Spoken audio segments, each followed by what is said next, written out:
Hello दोस्तों, कैसे हैं आप सभी। आई होप सब अच्छे ही होंगे। तो हमने जो साइंस के अभी तक जो भी टॉपिक डिस्कस किए थे उनके जो हम प्रीवियस ईयर के कुछ क्वेश्चन जो है सॉल्व करेंगे। ठीक है, हमने जो किया था फर्स्ट चैप्टर हमने कौन सा किया था, components components of food. Then second हमने किया था sorting material into groups. Then third हमने किया था बॉडी नहीं सेपरेशन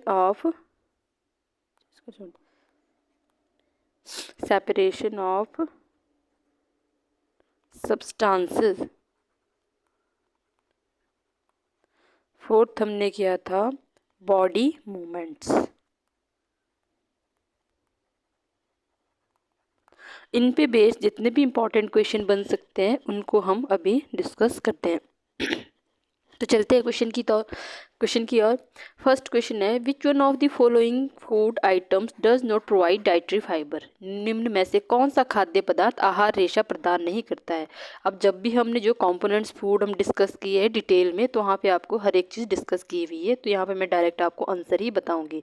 निम्न में से कौन सा खाद्य पदार्थ आहार रेशा प्रदान नहीं करता है। होल ग्रेन्स, होल पल्सेस या फिर फ्रूट्स एंड वेजिटेबल्स, फल एवं सब्जियां या फिर मिल्क। तो करेक्ट आंसर क्या होगा, जो डाइटरी फाइबर प्रदान नहीं करता वो कौन सा है, milk, option D. The next question है, which of the following sources of protein is different from others. निम्न में से कौन सा प्रोटीन का स्रोत अन्य से भिन्न है। इनमें से जो है प्रोटीन का स्रोत जो सबसे भिन्न है वो कौन सा है, अन्य से भिन्न है।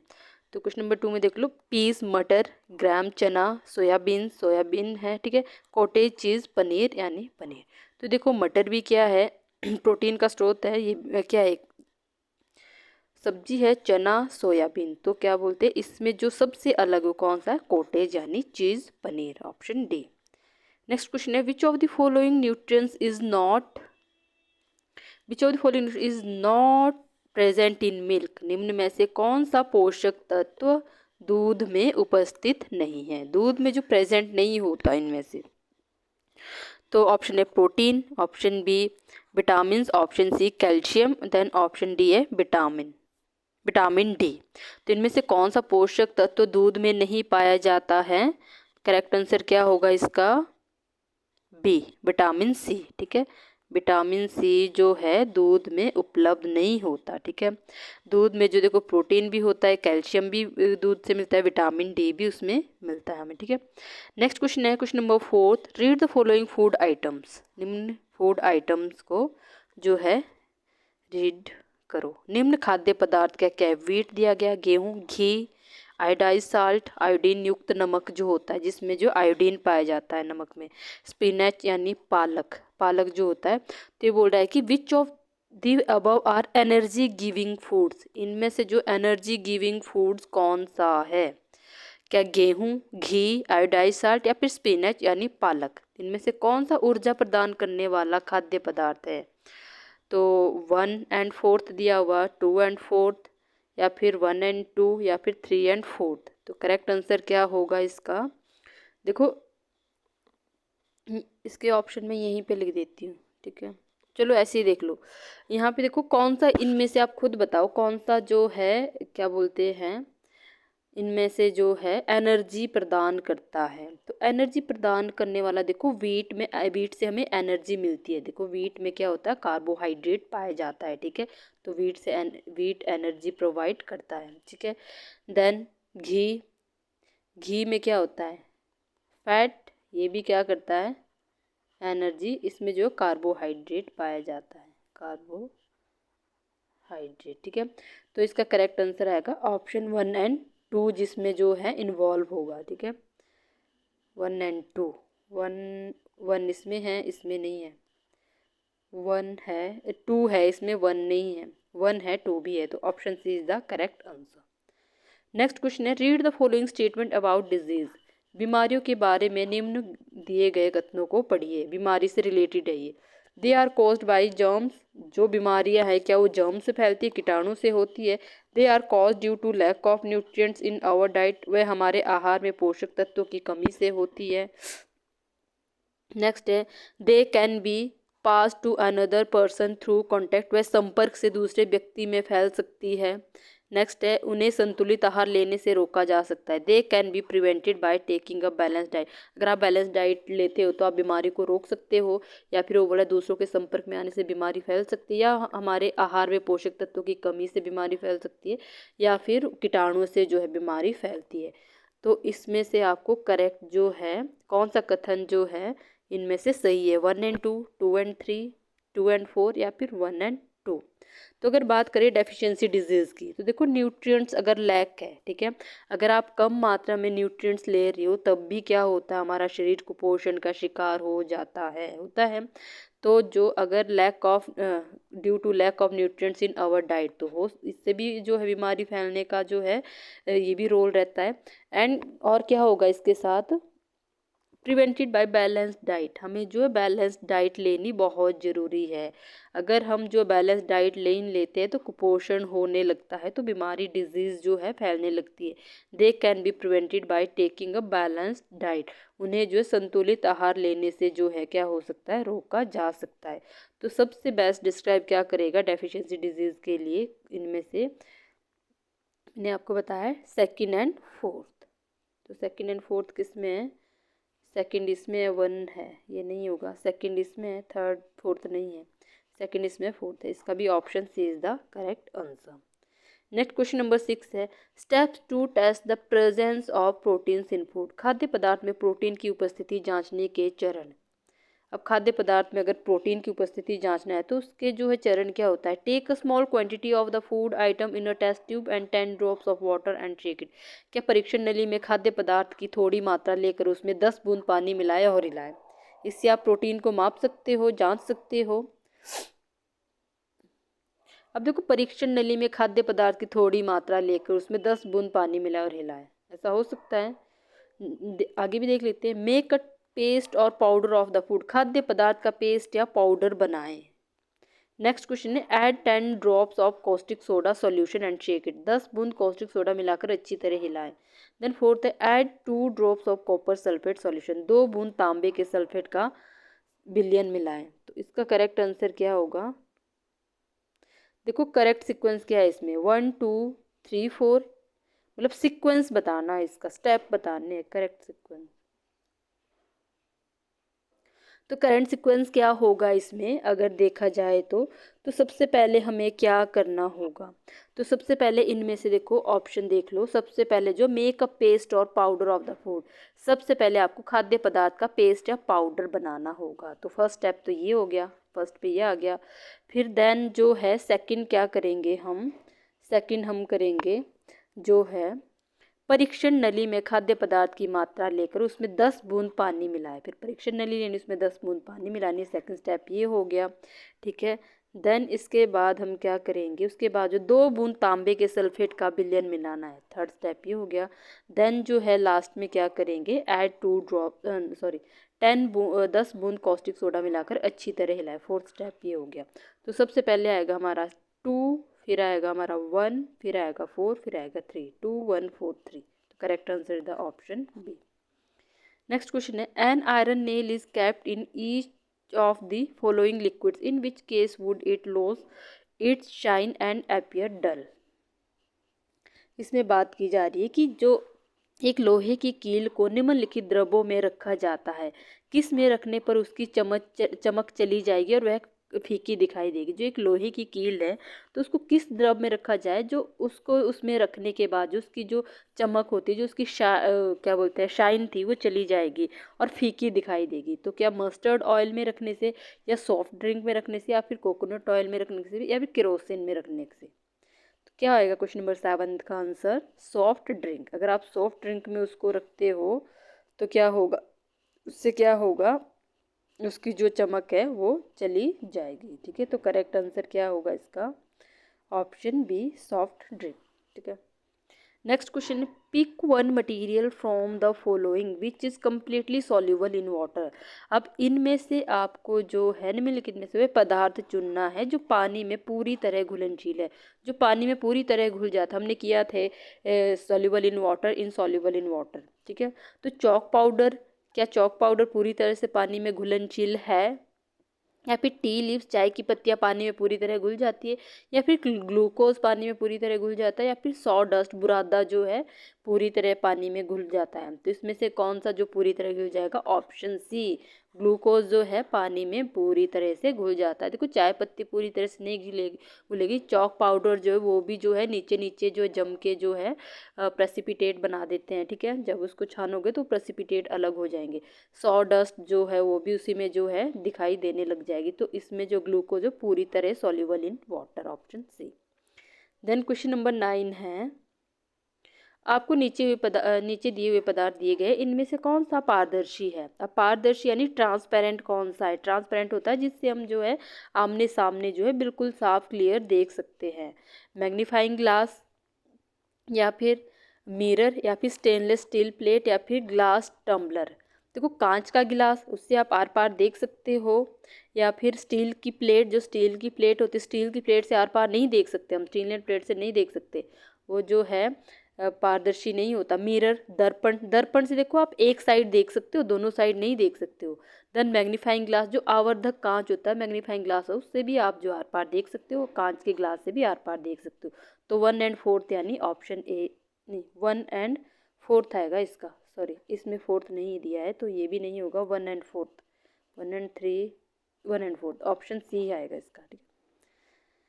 नेक्स्ट क्वेश्चन है question number 10, which of the following is are opaque materials. अब इसमें बोला ओपेक मटीरियल्स कौन सा है? जो अपारदर्शी पदार्थ है, अपारदर्शी यानी जिससे जो हम आर पार नहीं देख सकते हैं, जिससे हम आमने सामने बिल्कुल भी नहीं देख सकते। जैसे मिरर हो गया, ठीक है, मिरर से आप खुद को देख सकते हो, क्या आप दूसरी साइड जो खड़ा है उसको देख पाओगे? नहीं देख सकते, ठीक है। तो ये भी एक अपारदर्शी है, ये भी एक क्या है? अपारदर्शी है। Then paper stained with oil, तेल लगा कागज, क्या तेल लगा कागज जो है उससे आप आर पार देख सकते हो? तेल लगे कागज से हम देख सकते हैं बट धुंधला धुंधला देख सकते हैं, उसको हम अपारदर्शी बोलते हैं। यानी उसको हम नहीं, अपारदर्शी नहीं, उसको अर्ध पारदर्शी बोला जाता है, ट्रांसलूसेंट उसको बोला जाता है। ये उसमें आएगा ट्रांसलूसेंट में, ट्रांसलूसेंट, ठीक है, पढ़ा था हमने, तो ये तो नहीं होगा। देन मैग्नेट, चुंबक, क्या चुंबक से जो हम आमने सामने जो है देख पाएंगे? मैग्नेट जो आमने सामने नहीं, इसमें जो है पूछा क्या है? अपारदर्शी, जिसमें हम आमने सामने जो है नहीं देख सकते, अपारदर्शी वही होते हैं ना। तो मैग्नेट जो चुंबक से भी हम आर पार नहीं देख सकते, ये भी इसका जो एक प्रॉपर्टी में आ सकता है। ग्लास स्पेक्टेकल, चश्मे का कांच, देखो चश्मे के कांच से जो है देख सकते हैं हम, है ना। तो इसमें करेक्ट आंसर आएगा जिसमें 1 एंड 3 होगा। 1 ओनली, 4 ओनली, 1 एंड 3 यानी ऑप्शन सी इसका आंसर जो है करेक्ट होगा।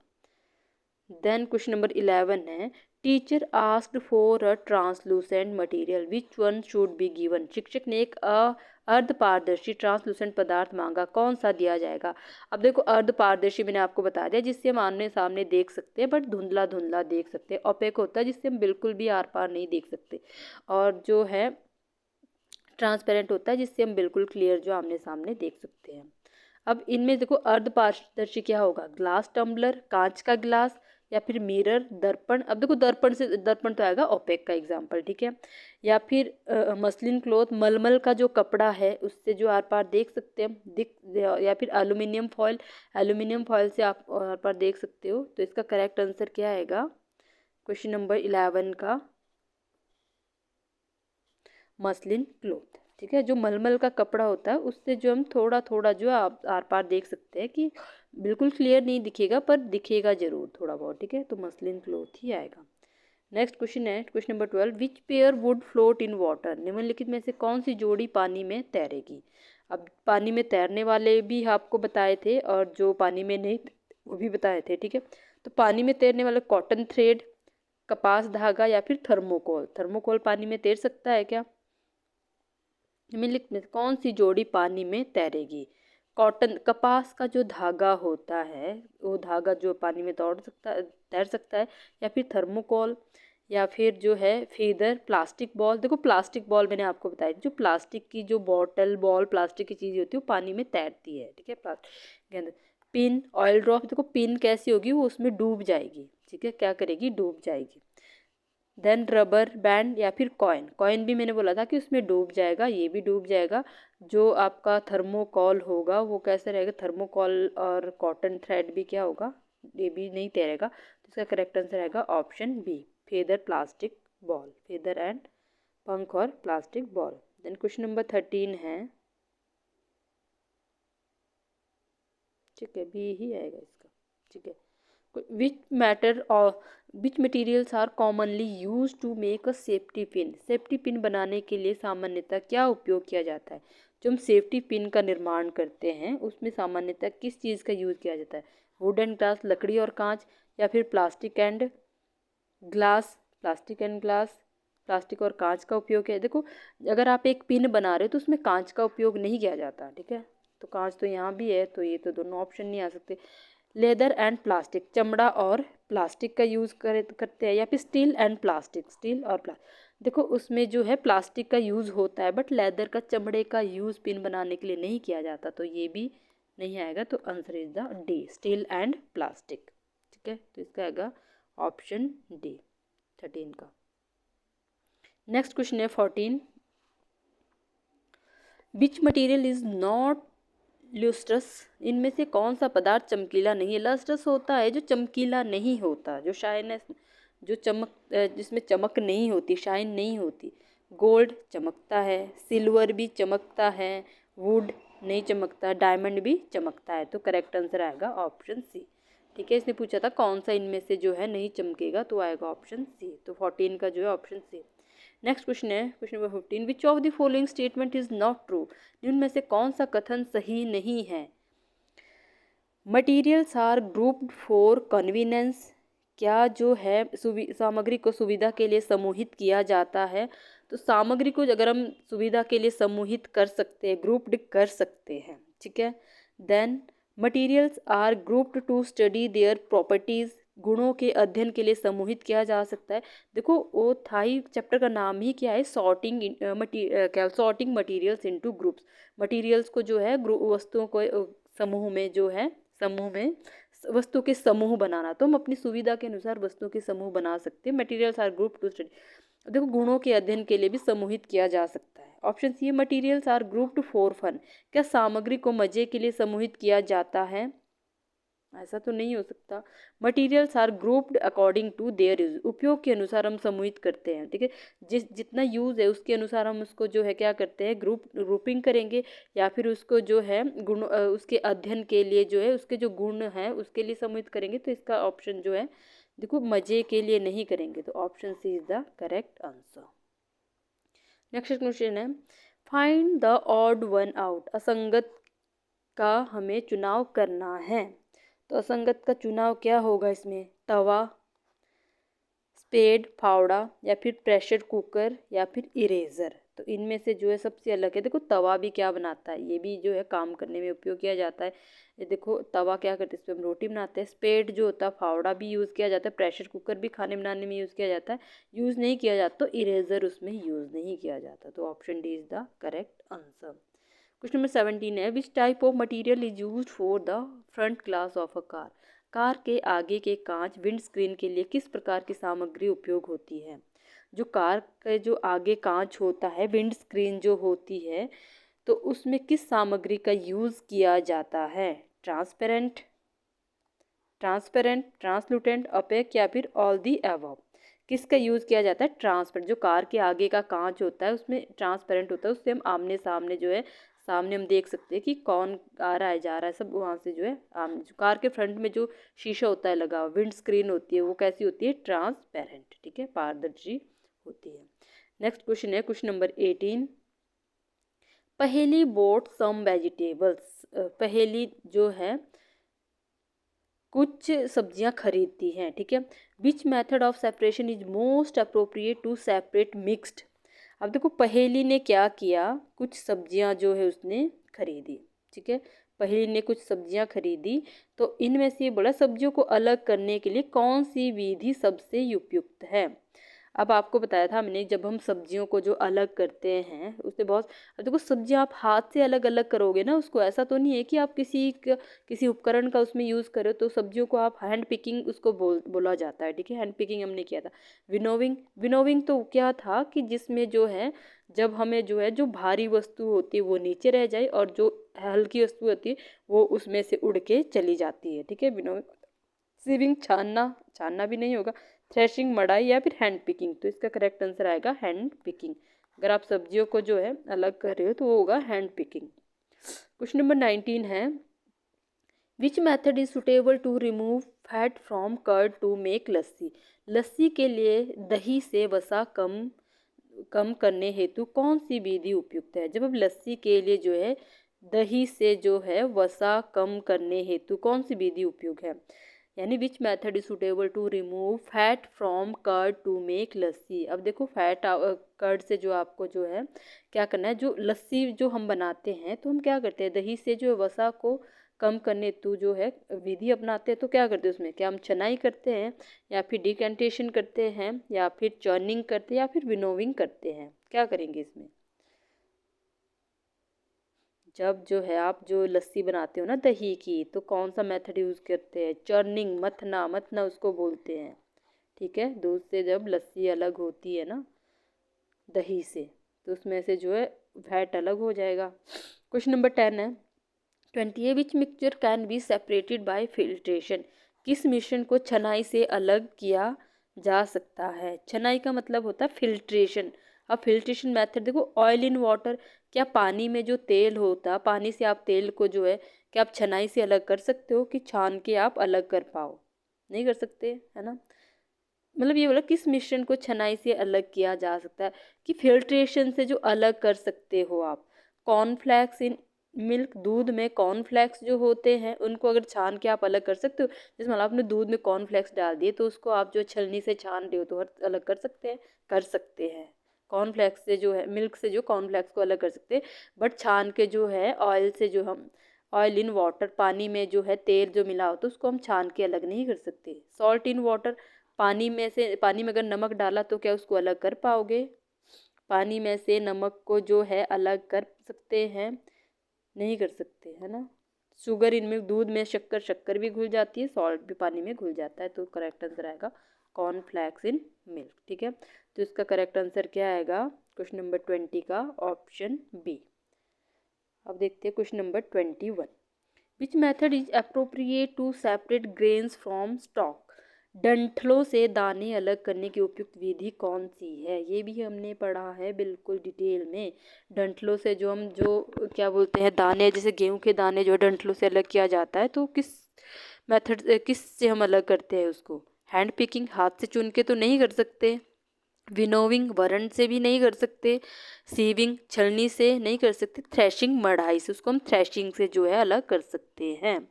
नेक्स्ट क्वेश्चन है, which can be separated bye winnowing. कौन सा मिश्रण वरण द्वारा अलग किया जा सकता है। विनोविंग अभी मैंने आपको बोला ऊपर जो अभी क्वेश्चन में ऑप्शन आया था, विनोविंग का मतलब होता है जब हम जो है जैसे क्या बोलते हैं, जैसे हमने जो कुछ भी चीज़ रखी हो तो उसमें से हमने जो हल्के जो पदार्थ होते हैं उनको अलग करना होता है तो उसको हम विनोविंग बोलते हैं। जो भारी पदार्थ होंगे वो वहीं रह जाएंगे और हल्के जो होंगे वो उड़ जाते हैं, ठीक है।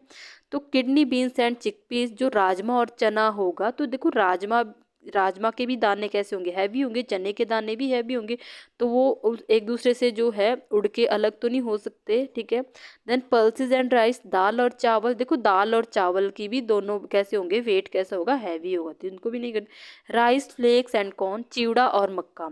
अब चिवड़ा आपको पता है कौन सा होता है, चिवड़ा, राइस फ्लेक्स जिसको बोलते हैं, पोहा भी इसको बोला जाता है, क्या बोला जाता है, पोहा।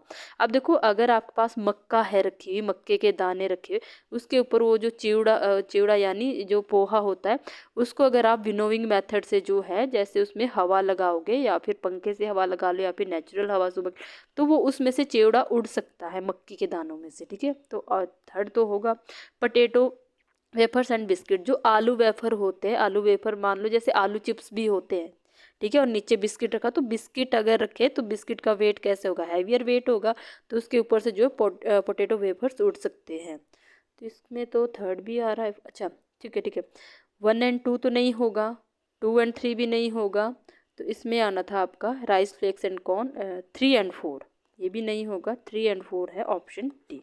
करेक्ट आंसर आएगा ऑप्शन डी। क्वेश्चन नंबर 23 है, most suitable method to separate wheat grains from floor.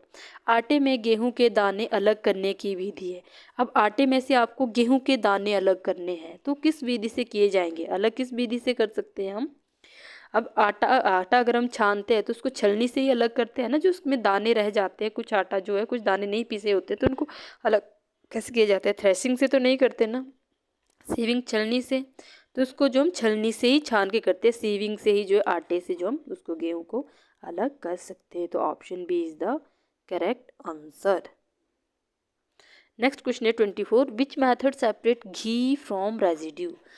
जो घी को अवशेष से अलग करने हेतु कौन सी विधि सही है। अब ये दही और दूध लस्सी मत लेना इसको, ठीक है, ये बोल रहा है घी से जो residue, ghee from residue.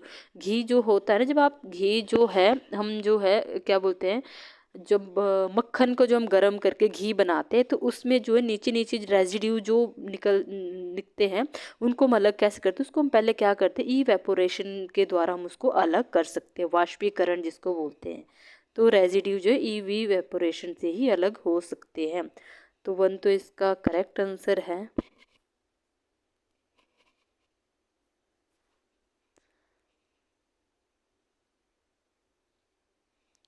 Evaporation नहीं सॉरी सॉरी, वाष्पीकरण नहीं करेंगे, सॉरी मैं क्या बोलूँ, उसको फिल्टर कर सकते हैं हम, इवेपोरेशन नहीं करेंगे। ये इसका करेक्ट आंसर होगा। देखो अव अवक्षेपण जो विधि होती है, डिकेंटेशन आपको बताया था, उसमें भी जो रेजिड्यू होते हैं, जो जैसे प्रेसिपिटेट वगैरह होते हैं, तो उसको हम फिल्टर पेपर पे जो ऊपर छान के जो अलग कर सकते हैं, ठीक है। तो ये भी इसका होगा। फिल्ट्रेशन छनाई, ठीक है, छनाई ही छानना ही होता है फिल्ट्रेशन भी, किसी उसको हम छान के जो है रेजिड्यू ऊपर ऊपर आ जाएंगे और घी अलग हो जाएगा, ठीक है। ये भी होता, मथना नहीं होगा। तो इसका करेक्ट आंसर आएगा 2 and 3, 2 and 3, option B is the correct answer. Next question है, विच मेथड इज यूज्ड, कौन सी विधि प्रयोग की जाएगी। अच्छा ये जो क्वेश्चन पूरा ही नहीं दिया है, विच कौन सी विधि प्रयोग की जाएगी, एक सेकंड रुकना। अच्छा इसमें क्वेश्चन है, recover copper sulphate, recover copper sulphate from solution घोल से क्या करना हमें, घोल से, इसका मतलब क्या है, घोल से कॉपर सल्फेट को घोल से कॉपर सल्फेट निकालना। ये क्वेश्चन है हमारा, घोल से कॉपर सल्फेट निकालना कौन सी विधि प्रयोग की जाएगी। इसमें जो है कौन सी विधि प्रयोग की जाए, घोल से हमें क्या निकालना है, कॉपर सल्फेट अलग करना है। तो डिकेंटेशन, इवेपोरेशन, सेडिमेंटेशन या कंडेंसेशन। तो किसके द्वारा जो घोल से हम इसको अलग कर सकते हैं, इवेपोरेशन से। इसको जो हम घोल को जो है कॉपर सल्फेट से अलग कर सकते हैं बाष्पीकरण के द्वारा। Then droplets were form due to, बोतल में बूंदे बनने का कारण क्या, जो ड्रॉपलेट्स बनती है वो किस कारण से बनती है, बॉइलिंग एंड कंडेंसेशन, उबालना व संघनन से, या फिर इवेपोरेशन एंड सैचुरेशन से यानी वाष्पीकरण से, या फिर इवेपोरेशन एंड कंडेंसेशन वाष्पीकरण व संघनन, या फिर कंडेंसेशन एंड सैचुरेशन, किससे बनती है वो। तो जो क्या बोलते हैं, बॉटल में जो बूंदे बनने का जो मेन कारण क्या होता है, वाष्पीकरण एवं संघनन, वाष्पीकरण एवं, option C is the correct answer. Next question है question number 27, how were the water droplet form on glass. सतह पर पानी की बूंदे कैसे बनी, जो सतह होती है उसमें पानी की बूंदे कैसे बनती है। ग्लास से पानी वाष्पीकृत होकर, evaporation of water from the glass, ऐसे तो नहीं बनती। वाटर सीप आउट फ्रॉम ग्लास, ग्लास से रिस कर बाहर आया, या फिर इवेपोरेशन ऑफ एटमॉस्फेरिक वेपर, या फिर condensation of atmospheric water vapour. तो जो वो क्या बोलते हैं क्या बनते हैं, सतह पर पानी की बूंदें कैसे बनती है? जो सतह पर जो पानी की बूंदें जमती है वो कैसे जमती है? वो जमती है वायुमंडलीय जलवाष्प का संघनन के कारण, यानी इसको हम बोल सकते हैं वायुमंडलीय जलवाष्प का संघनन, condensation of atmospheric water, option D. Next question है क्वेश्चन नंबर 28। क्वेश्चन नंबर 28 जो है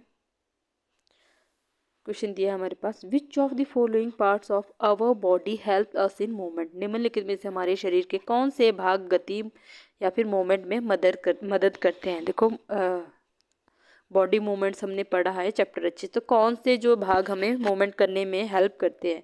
बोन्स, हड्डियाँ, स्किन, त्वचा, मसल्स, मांसपेशियाँ, फिर ऑर्गन्स, कौन से हमें हेल्प करेंगे?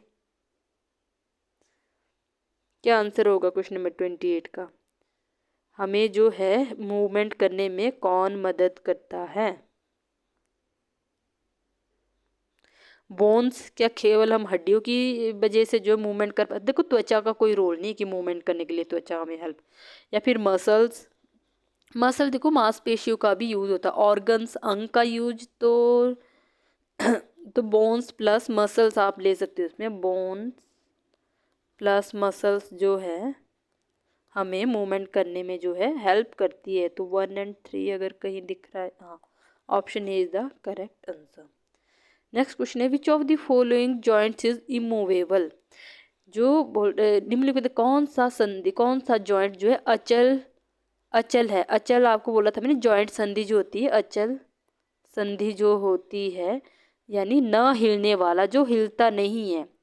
अब देखो मैंने बोला था कि वो जो है अचल संधि का मतलब क्या था, बताया था। देखो शोल्डर एंड आर्म, देखो जो शोल्डर होता है, क्या कंधा और भुजा ऐसा है जो क्या बोलते हैं हिलने वाला नहीं होता है। अब आपको बोलता अचल संधि किन के बीच में होता है? मैंने आपको बताया था ऊपर वाला जो जबड़ा होता है और जो खोपड़ी जो होती है, स्कल होती है, उनके बीच में एक अचल संधि पाई जाती है, जिसकी वजह से हम जो है जब हम मुंह खोलते हैं अपना, तो नीचे वाला जबड़ा तो हम दूर तक लेके जा सकते, जो ऊपर वाला वो अपनी जगह ही रहता है। तो उनके बीच में कौन सी संधि बोलते, किन के बीच में थी वो? नी एंड जॉइंट तो नहीं बोला, अपर जा, ऑप्शन सी अपर जा, ऊपरी जबड़ा और खोपड़ी के बीच में, अपर जा एंड स्कल। ठीक है। क्वेश्चन नंबर 30 है, which of the following organism does not have both muscles and skeleton for movement? निम्नलिखित जीवों में से किसके पास मूवमेंट के लिए न मांसपेशियां होती है न ही कंकाल? क्या आंसर होगा क्वेश्चन नंबर 30 का? किसके पास, ऐसा कौन सा जो जीव है जिसके पास जो है मूवमेंट के लिए ना तो मांसपेशियां होती है और ना ही उसके पास कंकाल होता है? क्या आंसर आएगा क्वेश्चन नंबर 30 का? क्या डॉग के पास जो है ना तो उसके पास कंकाल होता है या फिर ना मांसपेशियां उनके पास तो होती है। स्नेल, घोंगा के पास भी होती है। अर्थवॉर्म, केंचुआ के पास होता है कंकाल, और वो ह्यूमन बीइंग, मनुष्य के पास भी होता है। तो इसका करेक्ट आंसर आएगा ऑप्शन सी। ऑप्शन सी, यानी जो अर्थवॉर्म होते हैं उनके पास ना तो मसल्स होते हैं ना ही स्केलेटन होते हैं मूवमेंट के लिए। ठीक है, अर्थवॉर्म आएगा इसका ऑप्शन सी। नेक्स्ट क्वेश्चन है क्वेश्चन नंबर 31। आपको पता है ना जो क्या बोलते हैं अर्थवॉर्म होते हैं, कैंचू होते हैं, वो कैसे चलते हैं? वो मतलब कैसे जो है चलते हैं? वो अपनी त्वचा से ही, अपनी त्वचा से चलते हैं ना। कैंचू देखे होने आप लोगों ने। ठीक है, अर्थवॉर्म होते हैं। नेक्स्ट क्वेश्चन है, अंडर वाटर डाइवर्स वियर इन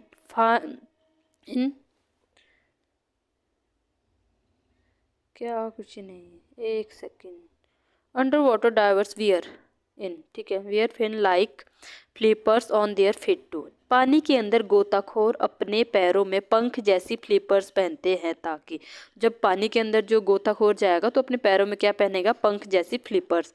क्यों? स्विम इजीली इन वाटर, पानी में आसानी से तैरा जा सके, या फिर जो है लुक लाइक अ फिश, मछली जैसे दिखे। अब मछली जैसे दिखने के लिए उन्होंने थोड़ी ना कुछ करना है, ठीक है। या फिर जो है वॉक ऑन वाटर सरफेस, या फिर इस पानी की सतह पर चल सके, या फिर वॉक ऑन सी बेड, समुद्र की तरह तह पर चल सके। ऐसा तो वो क्यों पहनते हैं? कि पानी में आसानी से जो है तैर सके। तो option A is the correct answer. Next question है question number 32, snail moves with the help of. जो घोंगा होता है अपनी किस रचना की सहायता से चलता है? घोंगा के बारे में हमने पढ़ा था, ठीक है।